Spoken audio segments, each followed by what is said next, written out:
The vast silence of space was peaceful. Stars burned in the distance, their light shining across the dark void. The massive human space station, Omega-9, floated on the edge of known space. It was a listening post, built to scan for threats and signals from deep space. For years, nothing happened. The station's crew lived a quiet life, watching the stars and waiting for orders that never came. But tonight, everything changed. Lieutenant Sarah Connors was the first to see it. She sat at her console, drinking a warm cup of coffee, her eyes scanning the data on her screen. The station received thousands of signals every day. Most were background noise, harmless chatter from merchant ships or deep space probes. But this one was different. It was a distress call. Her fingers froze over the controls. The signal came with a code black classification, the highest level of emergency in human space. A cold shiver ran down her spine. Code black meant total planetary destruction or genocide-level threats. It was the kind of message that hadn't been sent in over a century. She tapped the screen, amplifying the audio. A garbled voice came through, broken, filled with static. "Help. They are here. We can't." The message cut out. Then, another fragment. "No escape. They took them. We are next." Then, silence. Sarah's hands trembled as she traced the origin of the message. The location appeared on the screen. Colony EO7. Her breath caught in her throat. EO7 was a peaceful human colony in the outer systems. It had no military forces, only farmers, scientists, and settlers. There was no reason for an attack. She hit the emergency alarm. Red lights flashed across the station. Sirens screamed. Within minutes, the control room filled with officers and technicians. Admiral Kane entered, his uniform crisp, his face hard as stone. He was an old soldier, a veteran of the Orion Wars, but he had never seen anything like this. "What happened?"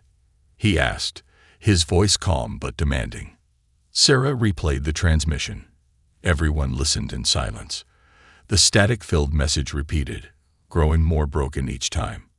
Then came the final words before the signal went dead. "They are coming for Earth next." A heavy silence filled the room. Kane clenched his fists. "When was this sent?" "Approximately 6 hours ago, sir." "Has anyone responded?" "No, sir." The message was buried under routine signals. "We're the first to catch it." Kane turned to his officers. "I want all long-range scans focused on EO7. If something happened there, I need to know." A technician spoke up. "Sir, there's more." He hesitated. "The colony is gone." The room fell into chaos. Officers whispered in shock. Kane's expression darkened.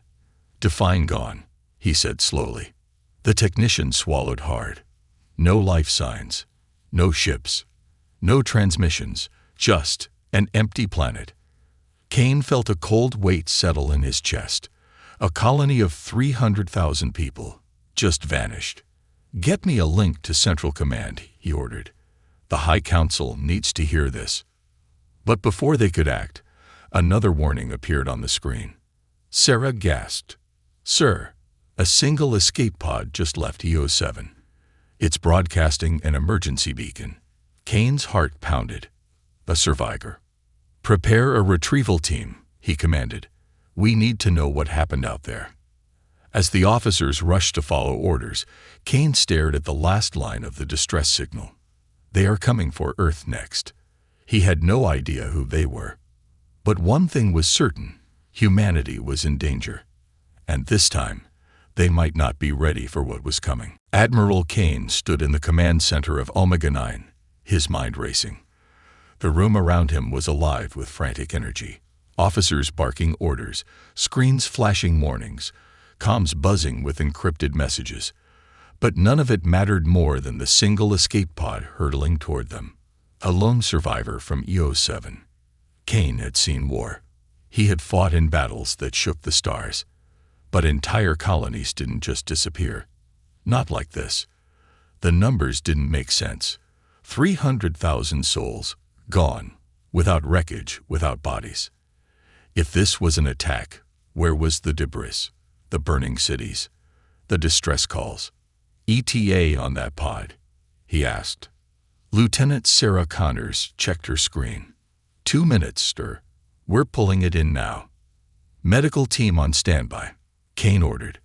Armory, prepare security detail. No one touches that pod until we know what's inside. The officers obeyed. Omega 9 wasn't just a listening post. It was a fortress, one of the last remnants of humanity's old war machine. Its scanners were some of the most advanced in the galaxy. But even now, they picked up nothing from EO7. No enemy ships. No radiation signatures. No energy trails. Just silence. The docking bay rumbled as the pod was pulled in. Kane marched toward it, flanked by armed guards. The pod was scared, burned, and barely holding together. Someone inside had fought to survive. A hiss of steam escaped as the hatch slowly opened. A woman stumbled out, collapsing onto the deck. Kane barely recognized her through the dirt, blood, and torn uniform, but when she lifted her face he knew. Dr. Elena Voss, chief scientist of EO7. Doctor, Kane said, kneeling beside her. What happened? She gasped for breath. Her hands trembled. Her eyes, wild, terrified, held no hope. They took them, she whispered. Kane felt a chill. Who? Dr. Voss shook her head violently. I don't know. We never saw them. They came like shadows. No ships. No warning. One moment, the colony was there. The next, she swallowed hard. They were gone. Kane's stomach tightened. How? Dr. Voss gripped his arm, her fingers ice cold. They weren't killed. They weren't destroyed. Her voice cracked. They were taken. A silence settled over the room. The soldiers exchanged nervous glances. Kane's mind raced. Every military report, every recorded battle. No species had the power to do this. Even the most powerful empires in the galaxy had to fight for territory. They had to burn cities, launch invasions. But this was different. He turned to Sarah. Check for any recorded anomalies near EO7. Gravitational shifts, dark matter disturbances, anything. Sarah typed furiously. Her eyes widened. Sir, I found something. On the screen, a data feed appeared. A slight distortion in spacetime, recorded moments before the distress call. It lasted less than 5 seconds. Then EO7 was gone. Kane's blood ran cold. That's not an attack, he murmured. That's a harvest. Dr. Voss gripped his arm tighter. They'll come again. Her voice dropped to a whisper. And Earth is next. The emergency meeting room inside Omega 9 was filled with top-ranking officers, intelligence analysts, and military strategists. The air was thick with tension. Every screen in the room displayed the same terrifying data. EO7 was gone, and something unnatural had taken it.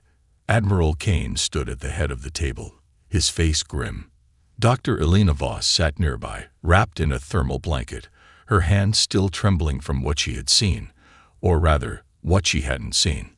Across the table, General Elias Briggs leaned forward. He was one of the oldest surviving war commanders of humanity, a man who had seen entire planets burn during the Orion Wars. His voice was deep, rough, carrying the weight of too many battles. You're telling me, he said, slowly, that an entire colony vanished into thin air. No debris, no bodies, no enemy ships on the radar. Dr. Voss nodded weakly. No signs of a battle. One moment we were there, the next, they came. Briggs frowned. Who the hell are they? Voss inhaled sharply, her eyes haunted. I told you, I don't know. No one ever saw them. Briggs slammed his fist on the table. That's impossible. There has to be something. Some kind of fleet, an energy signature, anything. A deep, chilling silence followed. Then Sarah Connors, the lead analyst, spoke up. We found something. All eyes turned to her as she tapped a command on the screen. A single anomaly report appeared, a brief but unnatural distortion in space-time detected near EO7. Kane narrowed his eyes. Explain. Sarah took a steady breath. This isn't a normal attack. Whatever happened to EO7, it wasn't a conventional invasion. The colony didn't explode. It wasn't bombed. It was erased. Erased. Briggs scoffed. Planets don't just disappear. Sarah zoomed in on the data. We detected a rupture in space, something unnatural. A 5-second disturbance. And then, the colony was gone. The room fell silent again. Kane stared at the screen. He had fought many wars, but this was beyond war. This isn't an enemy we can just bomb into submission, he muttered. This is something else entirely. Briggs folded his arms. So what do we do? Sit here and wait for them to come for Earth? No, Kane said. His voice was firm. We do what humanity does best. We fight back. Murmurs spread around the room. Some officers looked uncertain. Others, those who had seen the worst of war, nodded grimly. Kane turned to Sarah. How long before another incident happens? Sarah hesitated, then pulled up another screen. It showed a pattern of disappearances across the last 5 years. Small, uninhabited moons, mining outposts, deep space research stations. The attacks are increasing, she said. EO7 was just the first major colony. But if the pattern holds, their next target will be twice as large. The realization hit hard. They're getting bolder, Kane said. Testing our response time, seeing how long it takes before we act. Briggs exhaled sharply. So what's the plan? Kane didn't hesitate. We bring back the Titan Armada. A heavy silence filled the room. The Titan Armada was more than a fleet. It was humanity's ultimate war machine. Built after the Orion Wars, it was designed to be the final answer to any galactic threat. But it had never been used. It had remained in deep storage, waiting for a war so terrible that nothing else would suffice. Briggs chuckled darkly. You want to awaken the monsters we buried. Kane nodded. If this enemy is beyond anything we've faced, then we need to be beyond anything they've ever seen. Sarah's voice was quiet. Sir, if we do this, there's no turning back. We're talking about a full-scale military resurrection. The Galactic Council will object. The other species will see this as a declaration of war. Kane's gaze was cold. Good. Let them see. The officers exchanged uneasy glances. The last time the Titan Armada had been discussed, humanity was still recovering from war. Now, war was coming for them. Dr. Voss, who had been silent, finally spoke. If you do this, she whispered, you need to understand something. Kane turned to her. What? She met his gaze, her expression full of dread. We don't know what took EO7. We don't know where they came from. But I do know one thing. The room waited, breath held. Dr. Voss's voice was barely a whisper. They're not afraid of us. Kane exhaled. Then we make them afraid. He turned to Briggs. Give the order. Reawaken the fleet. The Titan Armada had not been activated in over 150 years. The ships were the stuff of legend, colossal warships that could wipe out entire fleets, engines powered by ancient technologies, and weapons capable of reducing cities to rubble in seconds. Humanity had built the fleet during its darkest hours, a show of force meant to warn the galaxy that Earth would never again be vulnerable. But now, it seemed the Armada was humanity's only hope of survival. Admiral Kane stood in front of a massive, holographic display of the Titan Armada's docking stations. The massive ships were being reactivated, their systems slowly coming online after decades of dormancy. The crew members, technicians, and engineers who had worked tirelessly for days on end now looked up with anticipation. This was not just the reawakening of a fleet. It was the reawakening of a promise, a reminder of the power humanity had once wielded and now desperately needed again. The stations were deep within Mars' orbit, where the fleet had been hidden for centuries, its purpose known only to a select few. Kane had given the order to bring the ships back into action without hesitation. They were humanity's last line of defense against an enemy that had shown no mercy. Lieutenant Sarah Connors walked into the command center, her eyes scanning the monitors filled with status reports. "Admiral, all systems are coming online. The first dreadnought, the Vengeance, is fully operational. It's the oldest ship in the fleet, but it's still in top shape." Kane nodded but didn't smile. There was no room for celebration. Not now. "What about the Ghost Division?" he asked. The Ghost Division was humanity's most elite Black Ops unit, known for its stealth and precision. Their task was clear: infiltrate Seraph territory and gather as much information as possible. If the Dominion was behind this, they needed to understand their enemy. "They're ready, sir.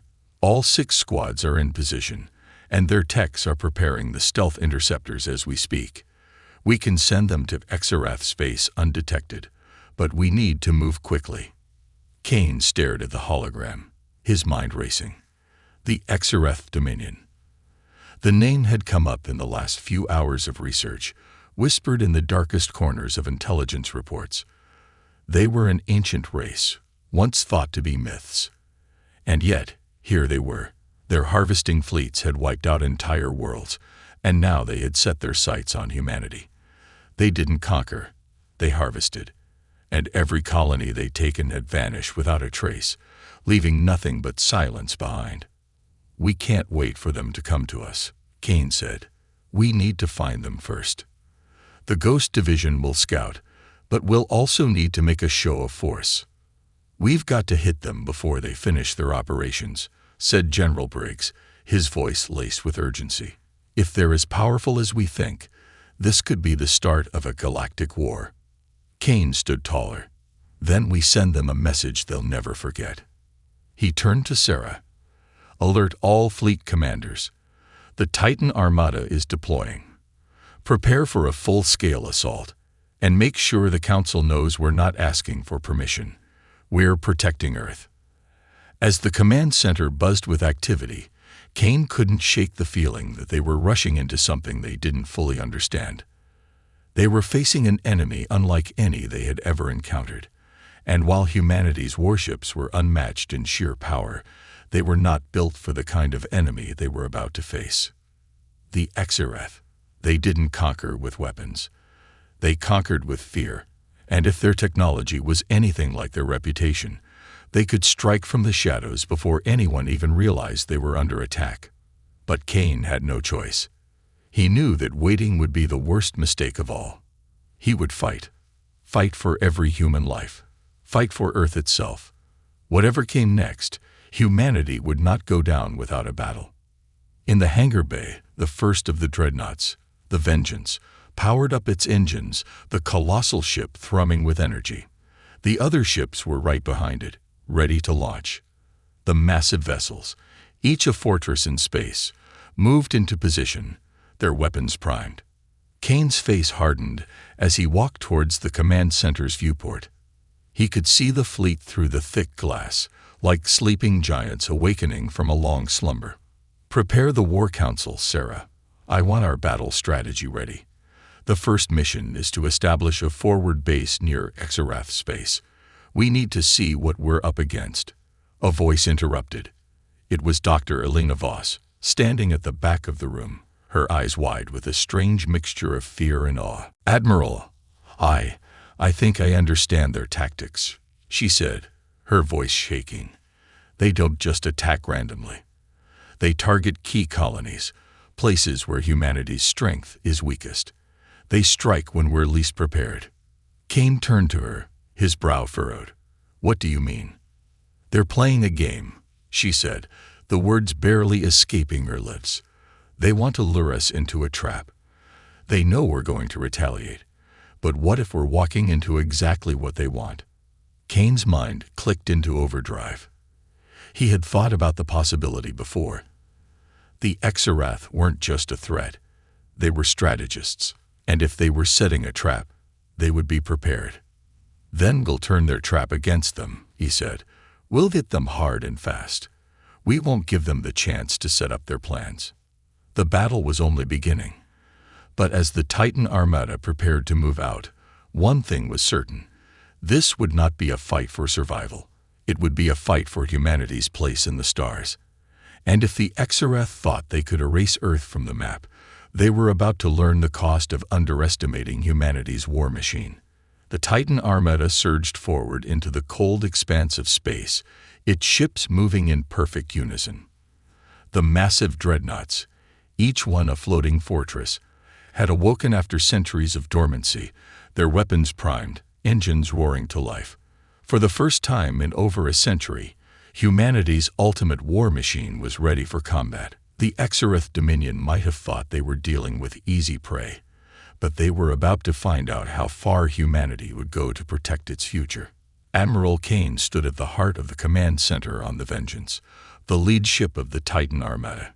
His hands gripped the cold metal of the console, his mind racing as the fleet moved deeper into the unknown. The coldness of space outside the viewport seemed to match the gnawing sense of dread building in his chest. The Exareth were unknowns, an ancient race whose motives, tactics, and capabilities had only been hinted at in fragmented intelligence reports.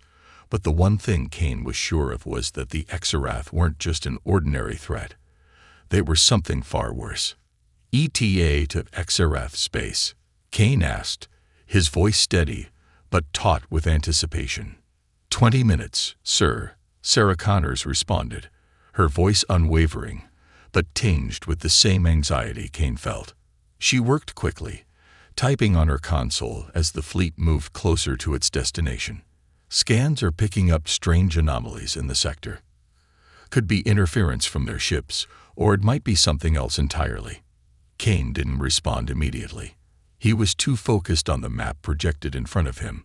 The Exareth had already wiped out smaller colonies, leaving no traces of the people who lived there. Their ships, if they even had ships, were rumored to travel unseen, like shadows, impossible to track. The thought sent a chill down Kane's spine. General Briggs, Kane called. The aging warrior appeared at his side, his expression stern, but with a glimmer of battle-hardened confidence. The fleet is ready, but we still don't know what we're up against. Prepare for an unexpected encounter. I want every ship primed for battle. Briggs nodded, already barking orders into his comms device. He was one of the few people left who remembered what it was like to fight in a full-scale war. The fear that had once lived in his eyes had long since been replaced by cold, brutal pragmatism. The Exareth might have been an unknown, but Briggs was a soldier, and soldiers knew how to adapt. The minutes ticked by slowly as the fleet approached the coordinates where EO7 had once been. The feeling of unease gnawed at Kane's insides. He had seen many battles, fought in the bloodiest wars of humanity's history. But this felt different. The cold emptiness of space pressed against him like an invisible weight. Suddenly, a new reading flashed on the display. "Sir, we've got something," Sarah said, her voice tight with urgency. "A massive distortion ahead. It's not natural. It's..." Before she could finish, the ship jolted violently. The entire fleet felt it, a shockwave that tore through the darkness of space. Kane's hands flew to the controls. What the hell was that? Another tremor followed, stronger this time, shaking the walls of the Vengeance. The lights flickered, and for a moment, everything seemed to freeze. In the blink of an eye, a new ship appeared on the radar, massive, like nothing humanity had ever seen. Kane's pulse quickened. "Report, Sarah. It's a massive rift in space. It's like the very fabric of space is warping around us. I've never seen anything like it." Sarah's voice was filled with awe and fear. The rift pulsed with energy, twisting the fabric of reality itself. Kane's mind raced. This wasn't a ship. This wasn't anything they could have prepared for. The rift expanded, and within it, a shape began to materialize. The flickering of light and dark gave way to a colossal silhouette. At first, Kane thought it was just a mirage, some strange optical illusion. But then the form solidified, revealing itself for what it truly was. a massive Xerath warship, unlike anything humanity had ever encountered.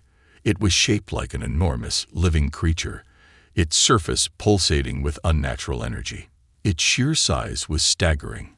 No ship in the human fleet could possibly match it. The Xerath's vessel seemed to defy the laws of physics, its form constantly shifting, as if it existed in several dimensions at once. Kane's stomach dropped. This was no ordinary threat. This was the Xerath war machine. The ship loomed closer, its presence suffocating, filling the entire viewport. The battle was no longer in the realm of strategy or human superiority. Humanity had just walked into the lair of a predator. "Prepare for battle," Kane ordered, his voice low and deadly. "This is what we've been waiting for. We're not running. We're taking the fight to them." The Titan Armada moved forward, but the Xerath ship was no longer the only concern. As more rifts began to tear open across the dark expanse of space, more ships began to emerge.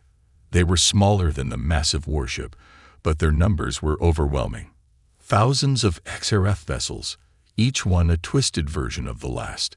It was clear now that humanity wasn't facing a single ship or even a fleet.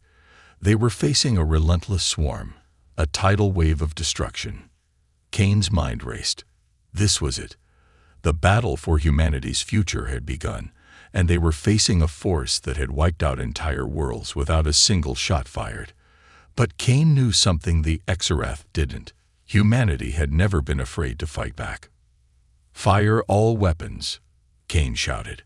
The Titan Armada unleashed its fury. The massive energy cannons of the dreadnoughts erupted, lighting up the dark void with blinding fire. But even as the blasts collided with the Xerath ships, they barely seemed to slow down. It was as if the Xerath ships were more than just ships. They were living organisms, absorbing the energy, shifting, and regenerating faster than the Titan Armada could strike. The battle had only just begun, but already Kane knew one thing. The fate of humanity was on the line. The chaos of battle echoed through the heart of the Titan Armada. Every ship in the fleet fired in unison, its weapons discharging with a devastating fury. The Xerath ships, nearly indestructible and seemingly alive, absorbed the onslaught, their dark, pulsating forms twisting and shifting, adapting to every attack. The once quiet expanse of space had become a war zone, lit by the blinding brilliance of energy beams and the terrifyingly silent explosions of ship-to-ship combat. Admiral Kane stood at the heart of the command center, his hands gripping the console as another massive jolt shook the Vengeance. Sparks flew across the bridge, and several monitors flickered, briefly losing power before they came back online. The vibrations were enough to make even the toughest veterans brace themselves, but Kane's gaze never wavered from the display in front of him. His fleet was holding its ground, but barely. "Report." Kane's voice was sharp, cutting through the static and chaos that filled the room. Sarah Connors was the first to answer, her voice strained with disbelief. "The Xerath ships, they're not just taking hits, Admiral. They're regenerating. Faster than we can fire." Her eyes scanned the radar screen. "I don't understand. It's like their hulls aren't just armored. They're living. They heal and adapt on the fly." Kane gritted his teeth, staring at the monstrous vessels in front of him. The Xerath ships were unlike anything humanity had ever faced. Each one seemed to pulse with some kind of unnatural energy, almost as if they were biomechanical creatures, and the firepower of the Titan Armada was doing little to stop them. The pulse cannons, the missile launches, and even the devastating kinetic strikes barely scratched the surface of the advancing swarm. General Briggs moved toward Kane, his usually calm face now etched with lines of worry. "Sir, we're getting overwhelmed. We can't keep up with their regeneration. We need a plan. Fast." "We have one," Kane replied coldly, though his mind raced to formulate a strategy. "We need to disable their regenerative capabilities. If we can take that out, we have a chance of breaking their defenses." He turned to Sarah. "Can we track their energy signature?" Find the source of their regeneration. Sarah nodded, fingers flying over her console as she analyzed the new data. It's coming from the core of their ships, some kind of bioplasmic reactor. It's feeding their hulls, keeping them alive. If we can get a clean shot at that, we might be able to stop the regeneration. Kane's eyes narrowed as he thought. We need to get close enough to target those reactors without getting ripped apart in the process. We can't go in blind, Sarah said. They're not just regenerating. They're coordinating their attacks, like they're communicating with each other. Every time we hit one, the others adapt. We need to break their communication, disrupt their network. Briggs leaned forward. We have an old tactic, EMP bursts. If we can trigger an EMP strong enough to disrupt their ship's internal systems, it might scramble their regenerative processes long enough to make a decisive strike. We'll need to deploy stealth interceptors to get close without being noticed. Kane's mind clicked into overdrive. The EMP bursts could be the key. The Xerath ship's biomechanical nature meant their systems were more susceptible to electrical interference. If they could disrupt the regeneration, they might stand a chance of stopping the endless wave of ships. But there was one problem. The stealth interceptors were still waiting for final clearance, and the fleet had no time to waste. We don't have that luxury, Kane said. Prepare a stealth squadron immediately. I'll take responsibility for the clearance. He turned to Sarah. How long until the EMPs are ready? 5 minutes, Admiral, Sarah said. But the interceptors will need to get past their defenses first. The Xerath are adaptive. They've likely already noticed us. There's no telling how long they'll let us stay hidden. Kane's jaw tightened. 5 minutes is a lifetime in a battle like this. We don't have that kind of time. Move now and tell Briggs to prepare the fleet for a full assault. We need to keep their focus off the interceptors for as long as possible. Understood. Sarah moved to relay the orders, and the tension in the command center heightened. Kane could feel the weight of his decisions pressing down on him. The fate of humanity rested on the next few minutes. Outside the command center, the battle raged on. Titan-class ships fired off rounds of energy blasts, lighting up the dark void, while the smaller Xerath ships darted in and out of view, their strange and eerie formations moving in synchrony. The Titan Armada, though powerful, was beginning to show signs of strain. The massive dreadnoughts were built to endure, but the Xerath seemed to have no limits. As the minutes dragged on, Kane's thoughts were consumed by the sheer scale of the enemy. The Xerath were unlike anything humanity had faced, a force born of another age, and yet they were now at Earth's doorstep. Humanity had never shied away from battle. But this was different. It felt like fighting a war against an enemy that could not only regenerate but evolve in the heat of combat. Then, as if the Xerath had been waiting for the right moment, something massive and unmistakable appeared on the radar. A massive rift tore open in the fabric of space itself, and out of it, an enormous Xerath flagship emerged, a vessel so immense that it dwarfed even the largest of the Titan ships. The entire fleet seemed to freeze in shock as it slowly materialized, its form a mixture of organic and mechanical, with countless smaller vessels surrounding it like parasites. Kane's eyes widened. This was no mere ship. This was a Xerath mothership, and it had arrived to lead the assault. "This is it," Kane whispered, his grip tightening on the console. "The heart of the swarm. We take that ship down, and we have a chance." He looked at his crew, at Sarah and Briggs, and felt a surge of determination. "Deploy the interceptors. Get those EMP bursts in position. We end this now." As the fleet readied for the final push, Kane steeled himself for the battle that would determine humanity's future. The Xerath had underestimated humanity's resolve, and now they would feel the full weight of Earth's fury. The final phase of the battle had begun. The Titan Armada was positioned in formation, its largest ships surrounding the Xerath flagship like a ring of fire. The rift that had brought the massive vessel into existence pulsed ominously, its jagged edges reflecting the immense power contained within. The Xerath swarm, though numerous, had been slowed, just enough to give humanity a fighting chance. But as the battle reached its crescendo, Kane knew that the true test was only just beginning. Admiral Kane stood at the heart of the Vengeance's command center, his eyes fixed on the ever-growing mass of Exareth ships surrounding them. He could feel the ship vibrate beneath his boots as pulse cannons and plasma turrets fired in rapid succession. The crew worked feverishly, the hum of their desperate actions filling the air, but Kane couldn't afford to look away. The stakes had never been higher. "Admiral," Sarah Connors called out from her station, her voice laced with urgency. "The EMP interceptors are in position. They're ready to deploy, but we need to draw the Exareth's attention away for just a few more moments. Their flagship is powering up. It's preparing to launch a devastating counterattack." Kane's mind raced. The Exareth mothership was not only the heart of their swarm, but it also appeared to be the source of their regenerative power. Destroying it would cripple the rest of the enemy fleet. The interceptors had only one chance to release their EMP before the swarm overwhelmed them, and the Exareth flagship was priming its weapons, the massive cannons glowing bright, ready to unleash a deadly wave of energy.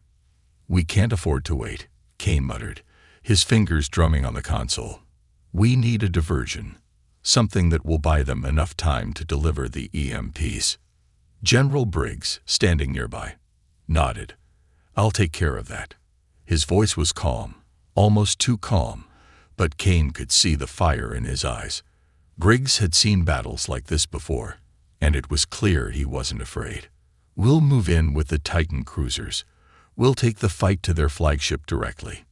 If we can draw their fire long enough, the interceptors can do their job." Kane's lips tightened. The plan was risky, but it was their best shot. He turned to Sarah.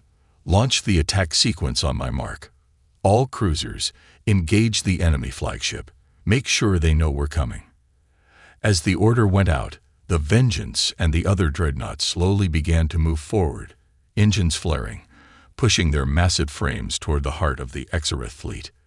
The space between them was filled with smaller skirmishes, bursts of plasma and energy reflecting off shields, debris scattering in the wake of explosions. The Titan Armada's flagship, a battle-worn relic of humanity's finest hour, pushed forward with purpose, its weapons firing in calculated bursts. But even as the fleet advanced, Kane's gut twisted with uncertainty. He knew the risk. The Exareth flagship was far more dangerous than anything they had faced so far. Its weapons were designed to break apart entire fleets in a matter of minutes. If it fired at full power, they wouldn't stand a chance. And yet, Kane couldn't afford hesitation. Then, as they moved into position, the first salvo of energy from the flagship fired, a massive beam of destructive force that shattered the space between them. The light from the beam was so intense that for a moment, it felt like a star had erupted in the darkness. The Vengeance shuddered violently as the energy struck its shields, throwing the crew into disarray. But the shields held. "Hold steady," Kane shouted over the comms. "Don't break formation. Push through." The Titan cruisers moved in, returning fire with everything they had. But the flagship was relentless, its adaptive shielding absorbing every shot they fired. With each blow, it seemed to grow stronger, more resilient, as if it was learning from their tactics. "Now, Sarah," Kane barked. With a sharp nod, Sarah activated the sequence. The EMP interceptors, small, agile ships designed for stealth, raced through the debris of the battle, their engines cloaked in the darkness of space.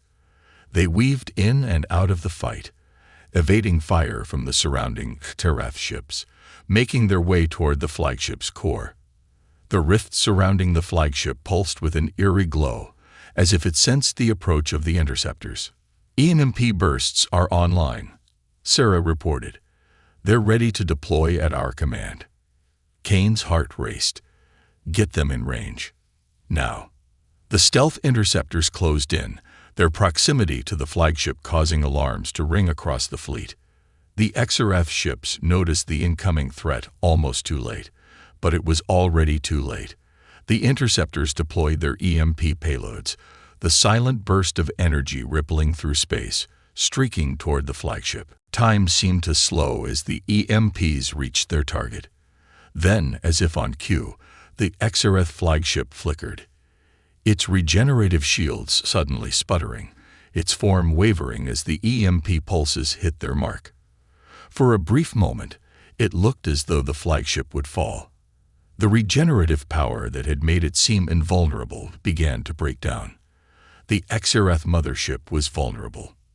Now, Kane screamed, his voice nearly drowned out by the roar of battle. The Titan Armada's massive cannons roared to life, and the dreadnoughts launched their final barrage. Energy beams, missiles, and kinetic shells hammered the Exareth flagship from all sides. The enormous ship screeched as its once unbreakable hull began to crack and splinter under the pressure. The air was thick with the sound of explosions, of shields failing, of metal twisting in agony. And then, with a final, deafening explosion, the Exareth flagship collapsed into itself, the rift that had once surrounded it flickering and fading as the ship disintegrated into space. The shockwave was felt throughout the fleet, as if the universe itself had sighed in relief. But the battle wasn't over yet. The remaining Exareth ships, though disoriented and leaderless, fought on with fierce desperation.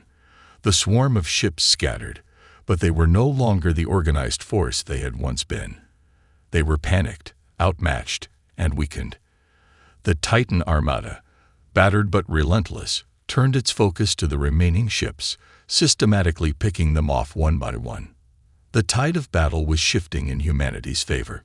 Kane stood at the helm, his eyes fixed on the flickering redouts of the battlefield.